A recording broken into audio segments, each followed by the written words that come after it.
300 million years ago, vertebrates stood at a crossroads. Legs had brought them onto land.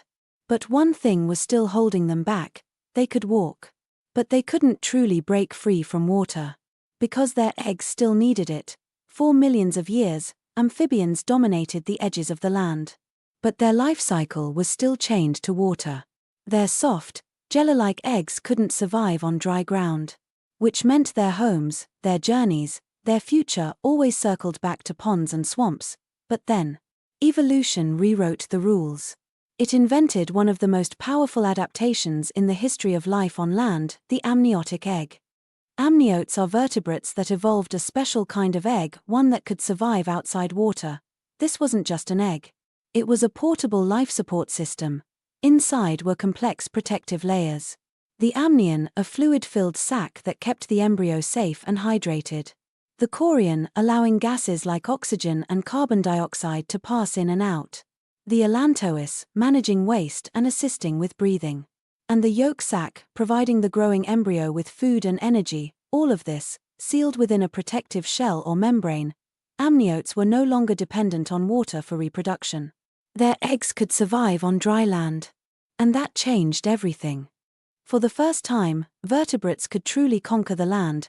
Amphibians still had to lay their eggs in water. But amniotes could now explore and survive in dry forests, rocky cliffs, grasslands, even deserts. And recent discoveries show this happened even earlier than we imagined. In 2024, scientists in Australia discovered fossilized footprints at the Genoa River site in Victoria. These tracks, dated to about 355 million years ago, may represent the earliest evidence of amniote-like vertebrates ever found. If confirmed, this discovery pushes back the timeline of true land vertebrates by at least 35 million years. It also suggests that life's escape from water may have begun not in the northern continents, but in Gondwana, the ancient southern supercontinent. But the story of amniotes didn't end with their eggs. It led to one of the greatest evolutionary splits in history. Amniotes divided into two major groups. The first were synapsids, the ancestors of mammals, including us. Early synapsids included creatures like Dimetrodon, often mistaken for a reptile, but actually closer to mammals. Over millions of years, this lineage gave rise to true mammals, from tiny shrew-like ancestors to elephants, whales, and humans. The second were sauropsids, which evolved into reptiles, and later, birds.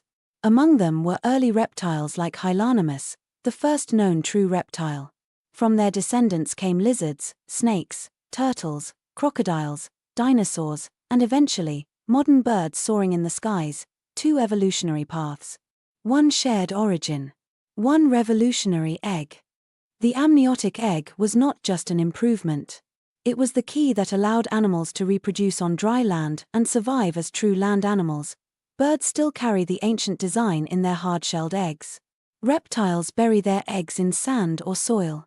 And mammals, like us, kept the same structure hidden inside the body. The amniotic sac in which a human baby develops is a modern version of that ancient evolutionary trick. The invention of the amniotic egg freed life from water, once and for all, from lizards in the desert, to birds in the sky, to mammals like us. We are all children of the same evolutionary egg. It wasn't legs that allowed life to conquer the land. It was an egg.